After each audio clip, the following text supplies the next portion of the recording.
A kid, a house full of traps, and a Christmas that turned one family's worst mistake into the biggest comedy of a generation. But 36 years later, time did what no burglar ever could.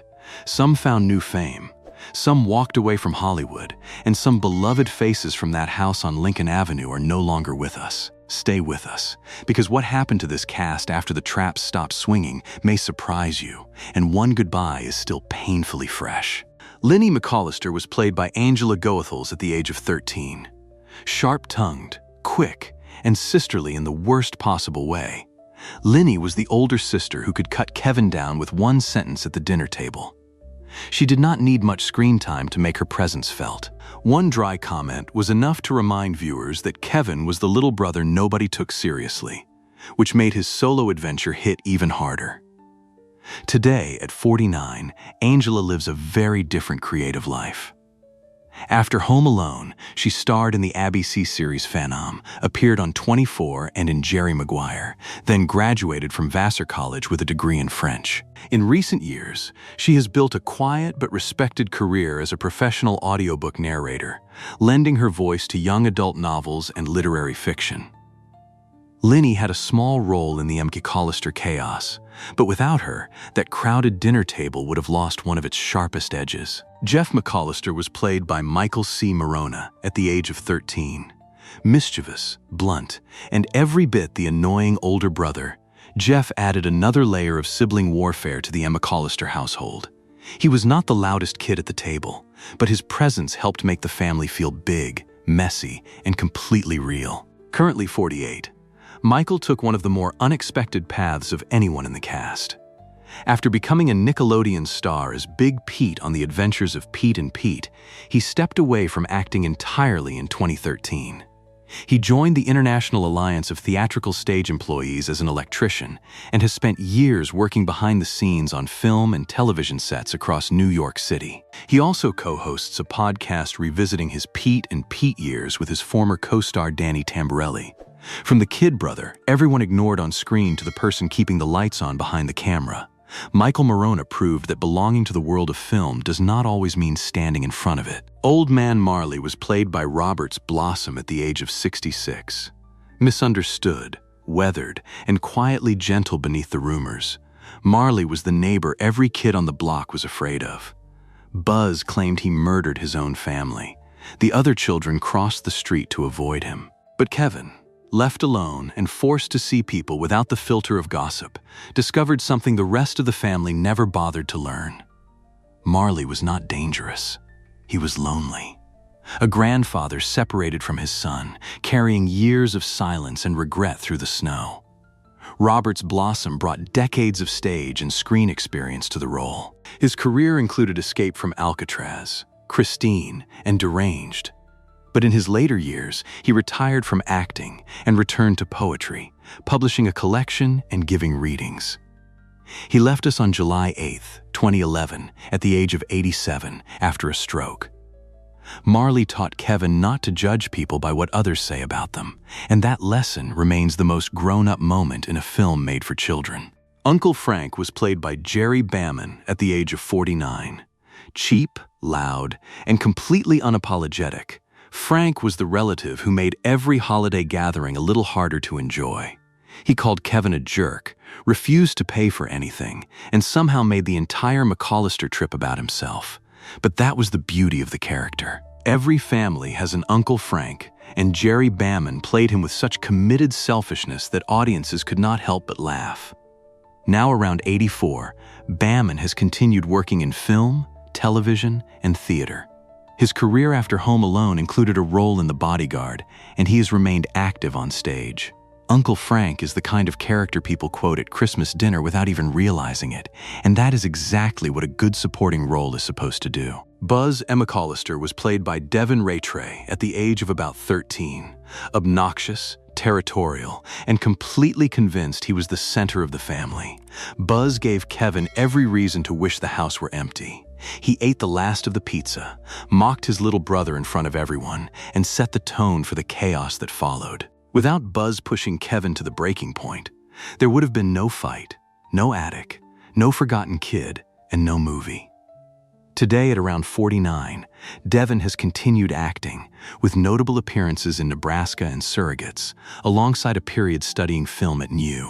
Buzz only appeared in a handful of scenes, but he created the pressure that made Kevin want to be alone, and that single wish became one of the most successful comedies ever made. Gus Polinski, the polka king of the Midwest, was played by John Candy at the age of 40.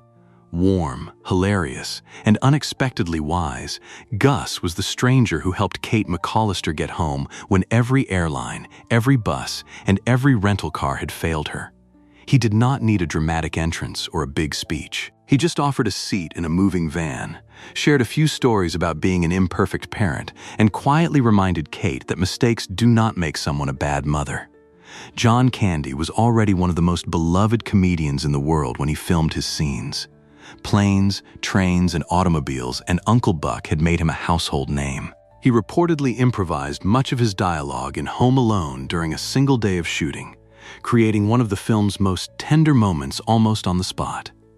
John Candy left us on March 4th, 1994, at just 43 years old, after a heart attack in his sleep while filming his final movie, Wagons East. He was only in Home Alone for a few minutes, but every second he appeared reminded audiences that kindness from a stranger can save a Christmas, and sometimes that stranger is the funniest person in the room. He reportedly improvised much of his dialogue in Home Alone during a single day of shooting, creating one of the film's most tender moments almost on the spot. John Candy left us on March 4th, 1994, at just 43 years old, after a heart attack in his sleep while filming his final movie, Wagons East. He was only in Home Alone for a few minutes, but every second he appeared reminded audiences that kindness from a stranger can save a Christmas, and sometimes that stranger is the funniest person in the room. Fuller McCallister was played by Kieran Culkin at the age of 8. Quiet, mischievous, and famous for drinking too much Pepsi before bed. Fuller was Kevin's younger cousin, the kid everyone warned you not to share a bed with. It was a tiny role, but Kieran played it with a natural ease that made the family scenes feel lived in. And here is the twist that nobody saw coming. Today, at around 43, Kieran Culkin has become one of the most acclaimed actors of his generation.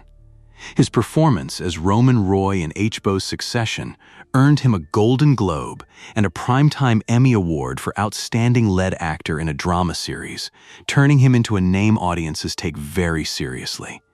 He also returned to the Scott Pilgrim universe in the Netflix animated series. The little boy who drank too much Pepsi in Home Alone grew up to become one of television's most complex characters, proving that sometimes the kid nobody notices at the family table ends up going the farthest.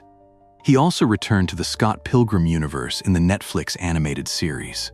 The little boy who drank too much Pepsi in Home Alone grew up to become one of television's most complex characters, proving that sometimes the kid nobody notices at the family table ends up going the farthest. Peter McCallister was played by John Hurd at the age of 44.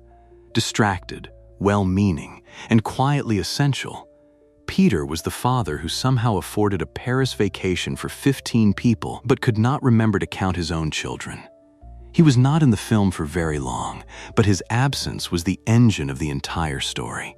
Without Peter forgetting Kevin, there is no Home Alone. John Hurd was far more than a movie dad. He was a deeply respected, dramatic actor with a career that stretched from Cutter's Way and big to a memorable recurring role as Detective Vin Makazian on The Sopranos, which earned him an Emmy nomination.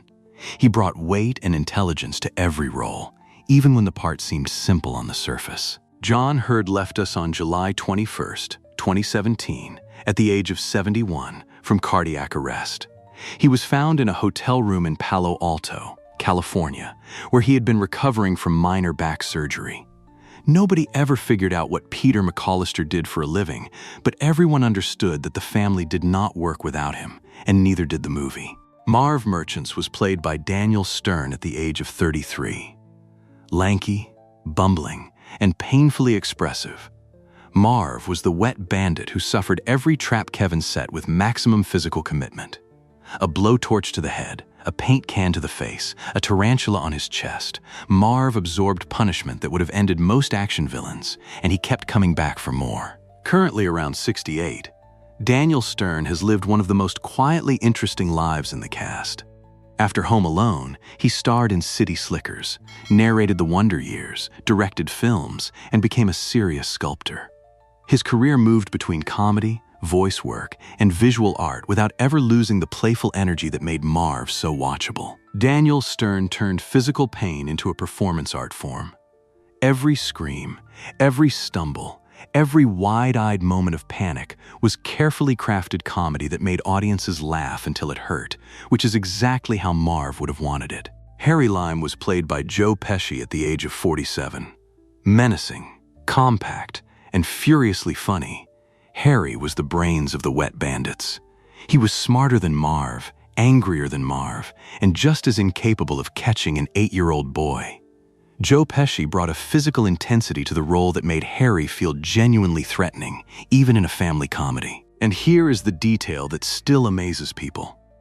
In the exact same year Home Alone was released, Pesci won the Academy Award for Best Supporting Actor for his terrifying performance as Tommy DeVito in Goodfellas. In 1990, he was simultaneously the scariest gangster on screen and the dumbest burglar on television. That range is almost impossible to believe. Now around 83, Pesci has largely stepped back from acting, with a notable return in Martin Scorsese's The Irishman. The same year Joe Pesci made audiences fear for their lives, he also made them laugh until they cried, and very few actors in history have ever pulled off both at the same time. Kate McCallister was played by Catherine O'Hara at the age of 36. Frantic, fierce, and deeply loving, Kate was the mother who realized her son was missing somewhere over the Atlantic Ocean and spent the rest of the film doing whatever it took to get back to him. She begged at airport counters, argued with airline staff, and eventually climbed into a moving van with a polka band. Kate McCallister was not just a worried parent. She was the emotional spine of the entire movie. Catherine O'Hara was already a comedy legend before Home Alone. Her career had been shaped by Second City Television, Beetlejuice, and a partnership with Eugene Levy that would later produce some of the funniest films of the 2000s, including Best in Show and A Mighty Wind. But her greatest late-career triumph came as Maura Rose in Schitt's Creek, a performance so brilliant it earned her an Emmy and a Golden Globe and introduced her to an entirely new generation of fans. Her final screen role was in Apple TV's The Studio, opposite Seth Rogen. Catherine O'Hara left us on January 30th, 2026, at the age of 71. She passed away from a pulmonary embolism, with rectal cancer as the underlying cause. She had never publicly spoken about her illness. In Home Alone, Kate was the mother who would cross oceans to get back to her child. In real life, Catherine O'Hara spent more than 50 years making the world laugh, and when she left, the silence she left behind was louder than any applause. Kevin McCallister was played by Macaulay Culkin at the age of 10, resourceful, fearless, and achingly innocent beneath the bravado. Kevin was the 8-year-old who wished his family would disappear, got exactly what he asked for, and then spent the rest of the movie learning why that wish was the worst one he ever made. He set traps, outsmarted grown men, ate ice cream for dinner, and watched movies he was not allowed to see. But underneath all the comedy was a lonely kid standing at the window, looking out at the snow, missing his mother. Macaulay Culkin became the biggest child star in the world almost overnight. Home Alone earned nearly $500 million and turned him into a cultural phenomenon. The roles that followed, My Girl, The Good Son, Richie Rich, came fast and heavy. But the pressures of fame, family conflict, and public scrutiny eventually pushed him away from Hollywood for years. His parents' bitter custody battle played out in tabloids. His friendship with Michael Jackson became a media fixation. For a long time, Kevin McCallister seemed frozen in time, a kid the world refused to let grow up. But Macaulay Culkin did grow up. He returned to acting on his own terms, hosted Saturday Night Live, appeared in American Horror Story, and built a podcast called Bunny Ears. He became a father of 2 with actress Brenda Song. And somewhere along the way, he stopped being the kid people pitied and became the man who survived his own childhood fame with humor, honesty, and quiet resilience. Kevin McCallister just wanted his family to disappear until he realized that family was the only thing worth fighting for. 36 years later, Macaulay Culkin is still here, still standing at that door, and the world is still glad he made it home. The traps are quiet now. The house on Lincoln Avenue belongs to someone else, and the McCallister family will never gather around that crowded table again the way they once did. 4 beloved faces from this film have left us, including one goodbye so recent it still stings. But every December, when the snow falls and the lights go up, that 8-year-old boy still stands at the door, brave, alone, and waiting for his family to come home. Which cast member's story touched you the most? Share in the comments, like, subscribe, and join us for the next Then and Now.